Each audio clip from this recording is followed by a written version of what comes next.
देखिए जी बाबू, आज के इस क्लास में हम लोग प्रतिशत, जिसको इंग्लिश में परसेंटेज कहते हैं, पूरे टॉपिक पे बात करेंगे।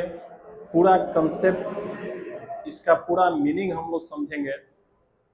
आइए, बातों को आसानी से समझने के लिए हमने छोटे छोटे 4 प्रश्नों को लिया है। उसमें पहला प्रश्न हमने लिया है कि 20% को दशमलव में बदलें।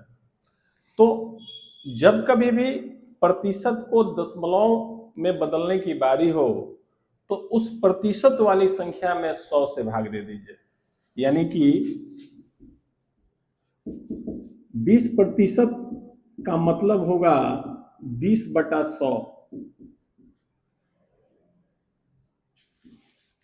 अब यह जो 20% था उसको हमने 20/100 लिखा, तो यहां से प्रतिशत गायब हो गया। अब यह जो संख्या मेरी आई, यह दशमलव वाली संख्या आई। अब इसमें जो कटे उसको कटाइए, नहीं कटे उसको आप छोड़ सकते हैं, यानी कि 0.2 होगा।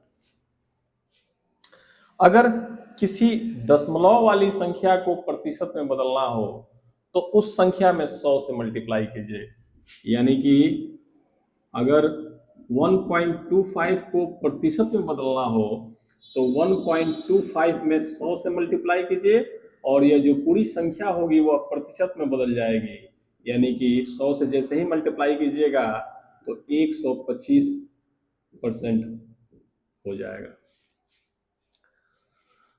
अगर इस टाइप का क्वेश्चन हो कि 60 का 20% निकालना हो, या 4 नंबर क्वेश्चन में हमने लिखा है कि 40 का कितना प्रतिशत 24 है, तो इस टाइप का क्वेश्चन हो तो कैसे हम बनाएंगे, तो सुनिएगा जरा। 60 का 20% बराबर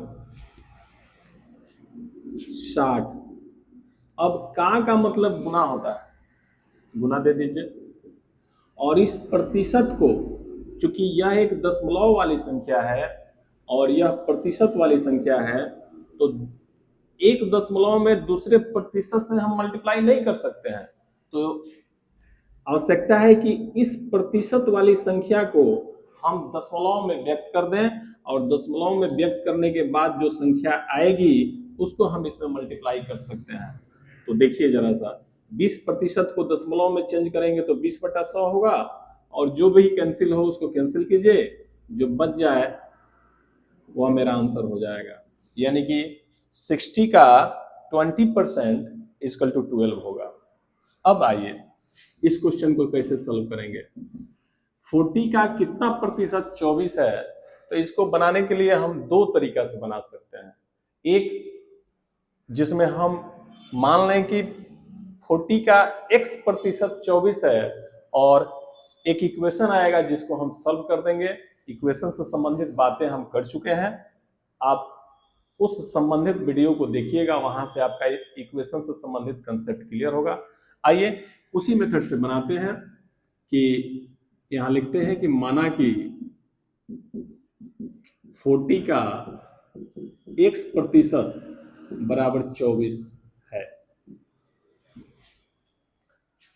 हमने माना कि 40 का x% बराबर 24 है, तो इसको हम कैसे लिख सकते हैं। तो 40 का मतलब वही जो यहां हम बोल कर गए, का मतलब गुना, और इस x% को अगर डेसिमल में चेंज करना हो तो हम क्या लिख सकते हैं, x/100 इक्वल टू 24। और जैसे ही हम x का वैल्यू निकालेंगे तो 24 इस 100 को RHS में भेजेंगे तो ऊपर चला जाएगा, और 40 को RHS में भेजेंगे तो नीचे आ जाएगा। जो कटे उसको कटा दीजिए, और जो बच जाएगा वह मेरा आंसर होगा। मतलब x का वैल्यू अगर 60 आता है, यानी कि 40 का 60% 24 है। यहां हम आंसर बनाकर लिख सकते हैं कि अतः 40 का 60% 24 है। इस तरह से कुछ प्रश्नों को हमने कलेक्ट किया जिसमें प्रतिशत से संबंधित बातें की गई हैं। हमें उम्मीद है कि पूरा कंसेप्ट आपको समझ में आया होगा। अगर बातें समझ में आई हैं तो आप इस कंसेप्ट से संबंधित न्यूमेरिकल्स को बना सकते हैं, और जहां कहीं भी आपको समस्या हो, कोई क्वेश्चन नहीं समझ में आए, आप कमेंट के माध्यम से पूछ सकते हैं। धन्यवाद।